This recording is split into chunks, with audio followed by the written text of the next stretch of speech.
Greetings! Welcome to the devlog for hot dogs, horseshoes, and hand grenades.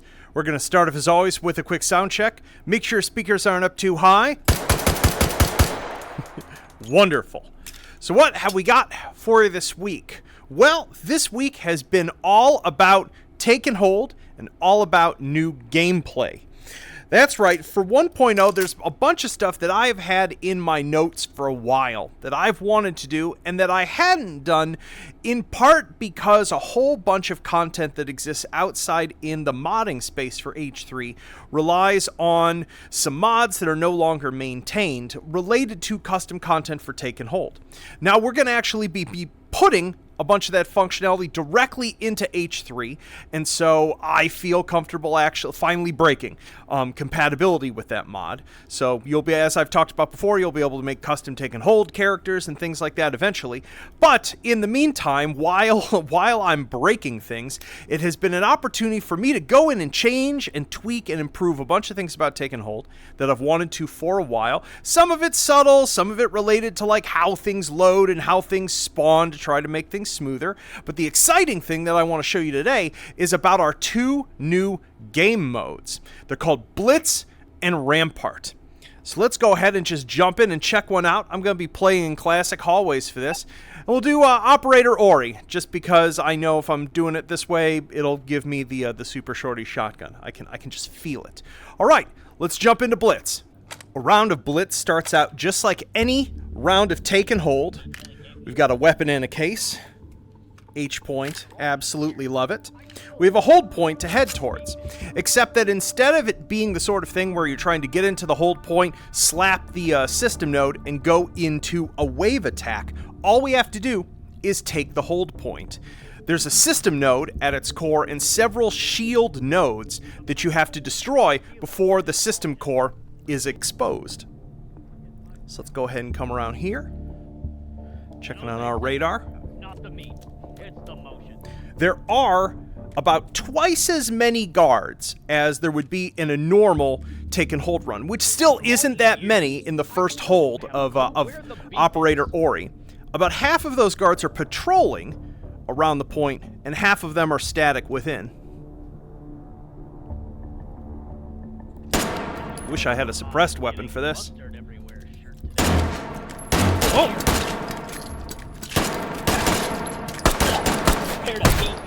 Time to file my workers' comp. That was almost elegant. Oh, goodness. I think that one was disarmed. That is. Stick a fork in me. I'm done. And then before that patrol respawns, System core destroyed. Bam. System core destroyed. And there you go. Well done. Hold one complete. 4 override tokens found. Advance to next system node and take it.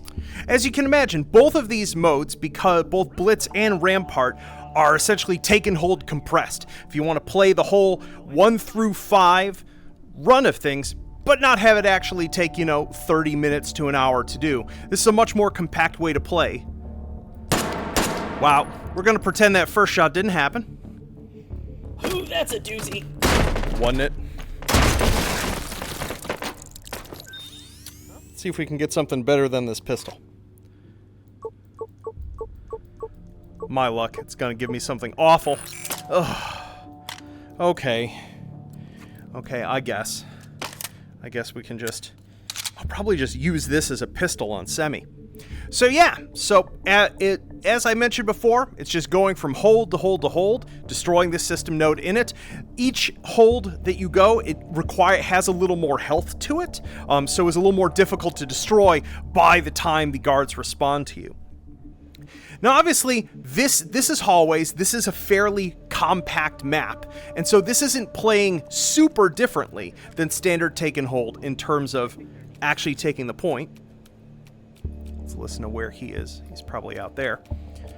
But in something like Northeast Dakota, you could play this entire thing down the scope on a sniper rifle, never get closer than 150 meters to any of your objectives. Let's check this out. For serious? Incidentally, this makes this a really exciting way to play on one-hit mode. What's going on over here? Let's come around the side. Better button. My back's been killing me.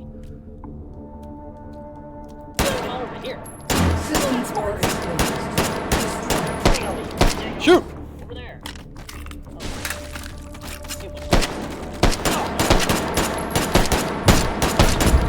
Bam! Core destroyed.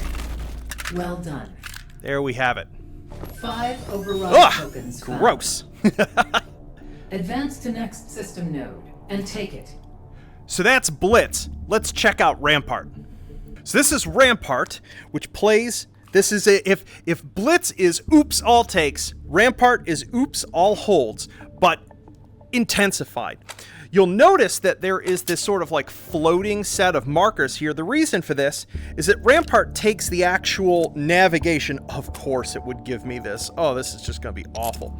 Takes the actual navigation of the level out of it. Once we grab our equipment right at the beginning, it just warps us right to the supply point.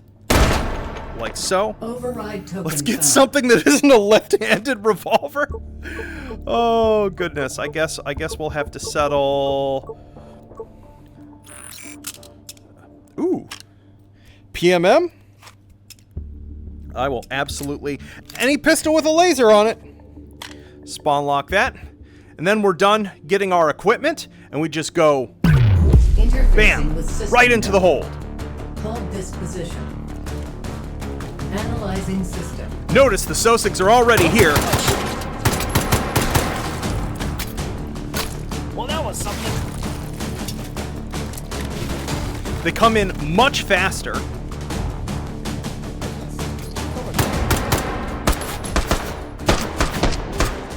Yay, more shooting.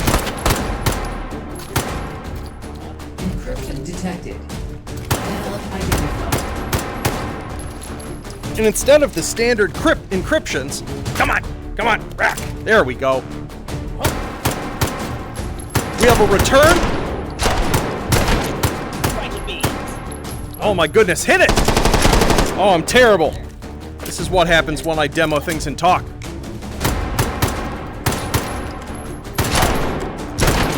Encryption neutralized. You'll notice that drops some health Hold successful. Data extracted. right into the supply room. 4 override tokens found. Advance to next system node and take it. Did I not actually Override grab? token found. I didn't actually spawn lock my ammo for this. That's fine, you're getting recycled. Override So you'll token notice that the found. encryption in that hold was the classic hardened encryption, and there's a reason for that. I'm still tuning the exact amount of life it has, but the standard encryptions that you have in take and hold are suppressed when you're playing Rampart. There's only a certain number of those hardens based upon the phase, so it's 1, 2, and then 3, and they all drop different power-up or health abilities. And this is in part because the enemies are going to be coming in significantly faster. Yeah. Let's gamble! Oh, yes!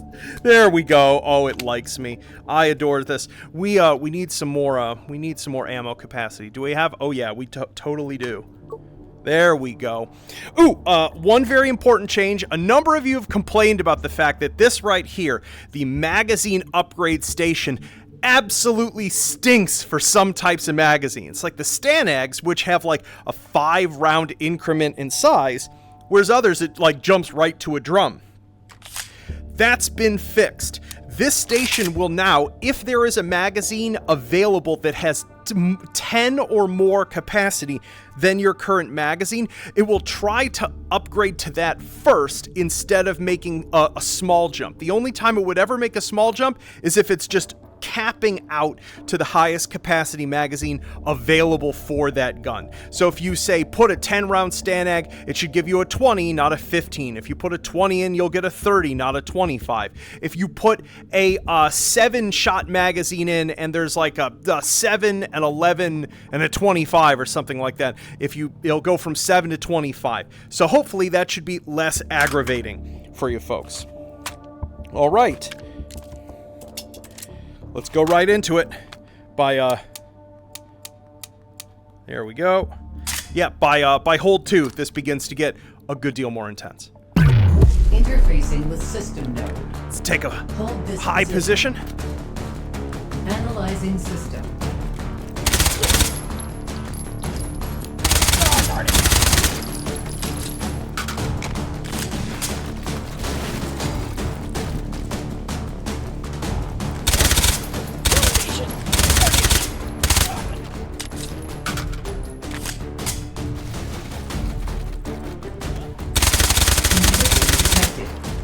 Cannot identify. Some of them made it to the target.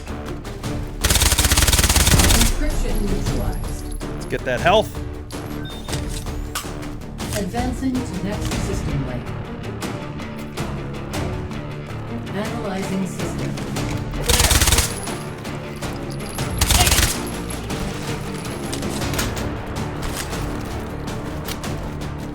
Oh!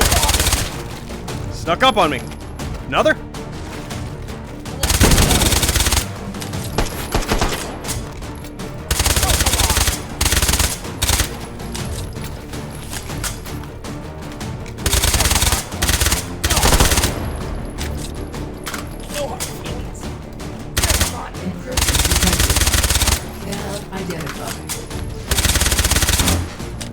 Quad damage.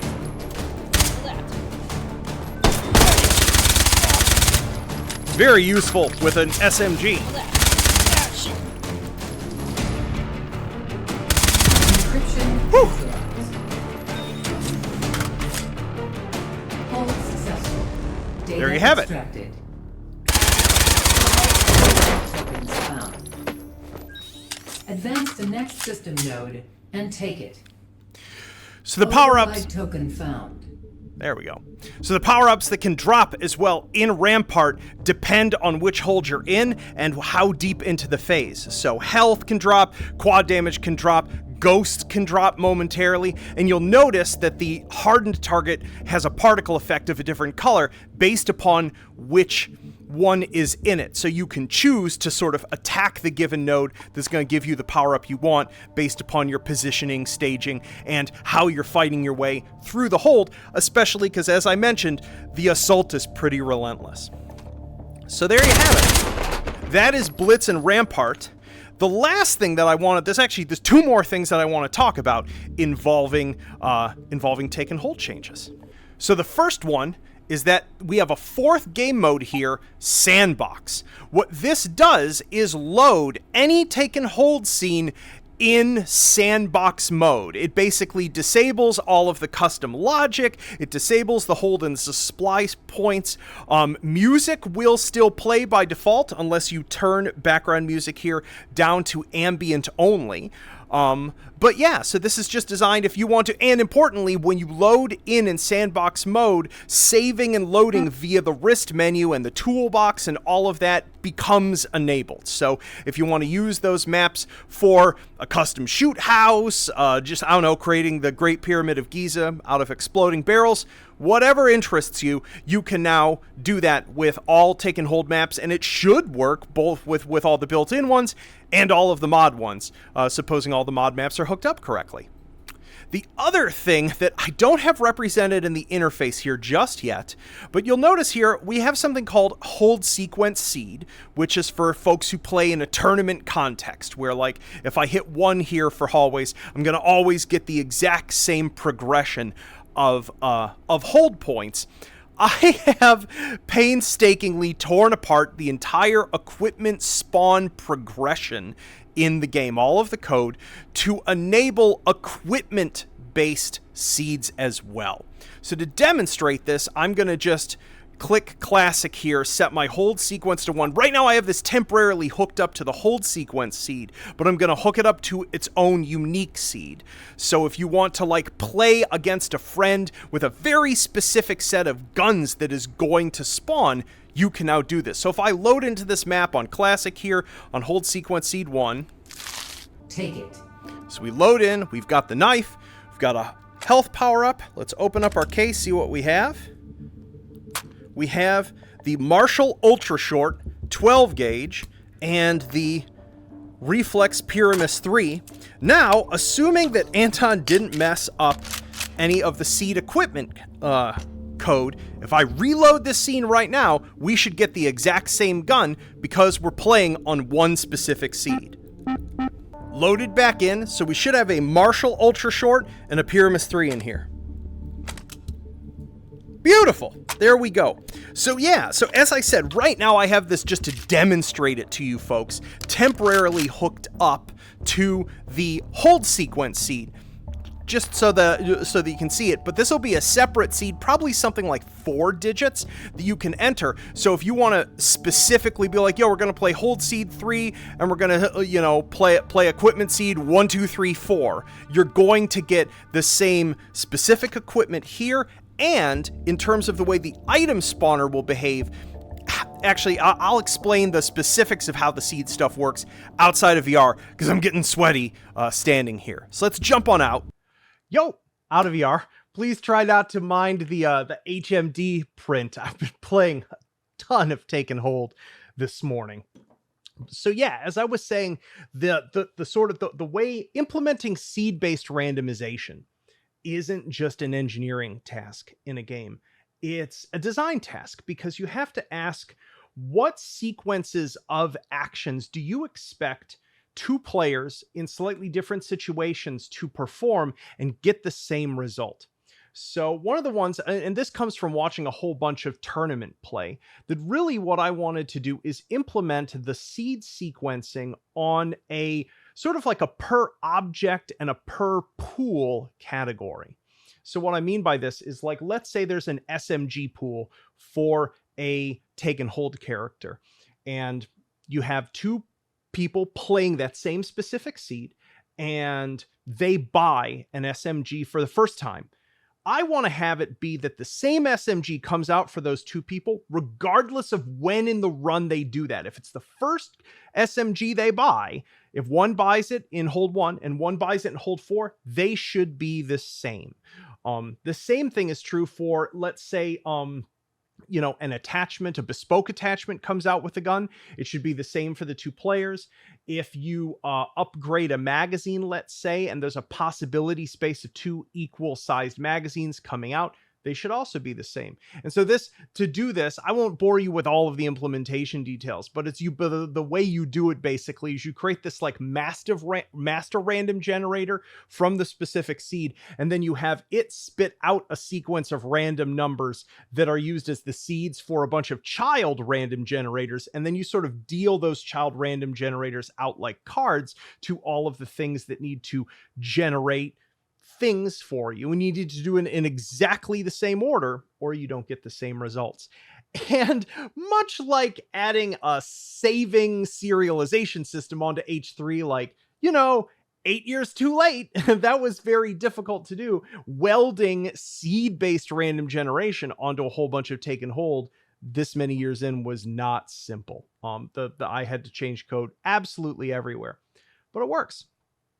The other thing that I changed is a lot of folks have noticed that, especially in later holds, the moment the hold sequence ends and it begins a new take phase, the game is spawning a whole bunch of new SOSIGs in. This can oftentimes be a lot of SOSIGs, and it does them synchronously all on one frame, which causes, even on a fairly powerful computer, a really bad frame hitch. What I have attempted to do is spread out that spawning. So I've turned all of those spawning methods into what are called coroutines, and I've slightly noised the intervals that they use for when they're going to spawn the next thing. So they should hopefully, because several of those coroutines are happening at once, they should sort of noise and separate a little bit. And in theory, instead of having one bad hitch, knock the expense out across a bunch of frames. I'm also in the process of changing the way that Take and Hold preloads certain sorts of things. So there's also loading hitches that can occur the first time a type of SOSIG comes into play that you can feel as a player that will oftentimes like tip you off that like a patrol has spawned or something like that. You're like, oh goodness, a SOSIG must have just loaded there. I would like to remove that as well. So I'm in the process of improving that. So that's what I've been doing across is I've been trying to balance 50-50, like implementing new gameplay so you folks have new fun stuff to do, and just like really great, like, cross-sectional systemic improvements for the mode and its underlying code. So I don't have it ready for you. I'm doing some closed testing with a couple people this week just to make sure that a bunch of the like scary changes I did in relationship to memory management like work and they don't crash the player and things like that. But next Friday, you'll be able to try out these new take and hold modes. I'll be pushing my first experimental build of them. So, as well as a couple other tweaks and changes. As I said, I'm still working on both how Blitz and Rampart work. I'm taking feedback from my closed testers. I'm making sure that each of the things that I have the player do are like actually reliably working, because it's I have created quite a spider web of dependencies now between these different modes. But yeah, so it's working well. So lastly, we have to go to our most important part of the devlog. That's right, it's time for hot or not dog. Hot dog or not dog. Man, I screwed it up. It's time for hot dog or not dog. There we go. That's better. And I'm scared of what I bought this a little while ago and I've been avoiding it because I have no idea and smells kind of weird. So someone suggested that I try Marmite on a hot dog. And this stuff, it's a yeast extract. It's if MSG had a smell, this smells like how I imagine pure MSG would smell. So the correct way to eat, I did look up how you're supposed to eat this.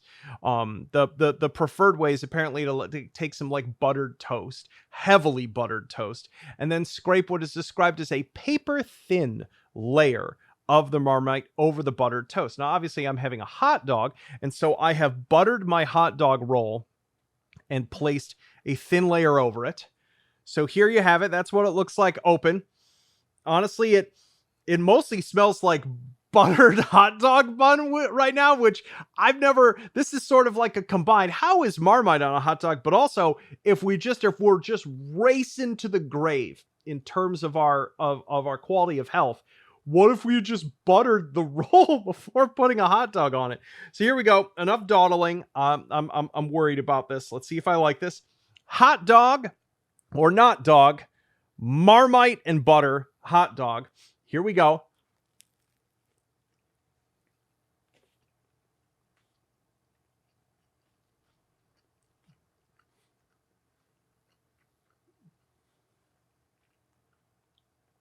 Very salty. I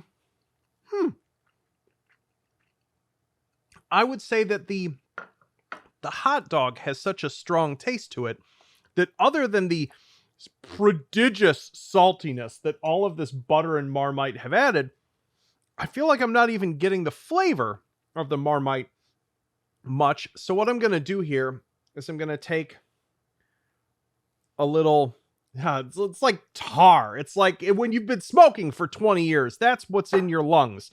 That's what the consistency of this is. And so I'm going to put this just on one bite. So I get a little more concentrated hit of it by the hot dog. See if I like it.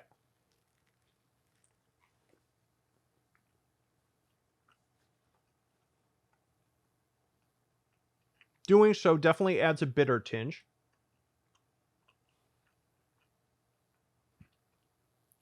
Yeah, I don't know. It's kind of peculiar because when you like take it like this and smell, it's very intense.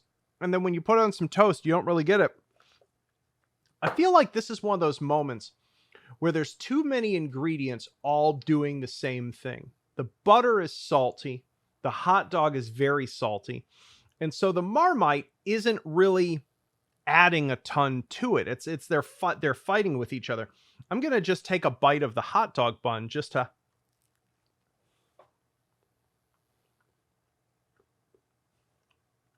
Yeah. I don't know.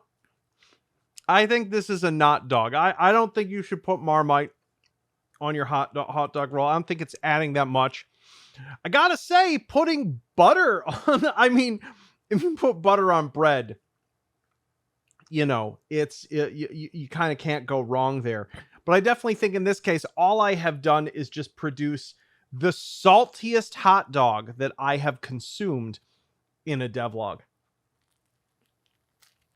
I mean, I'm still eating it, so clearly it's at least okay. But maybe I just needed more salt in my day. There you have it. A Marmite hot dog is a not dog for sure. Unless you're just sodium deficient.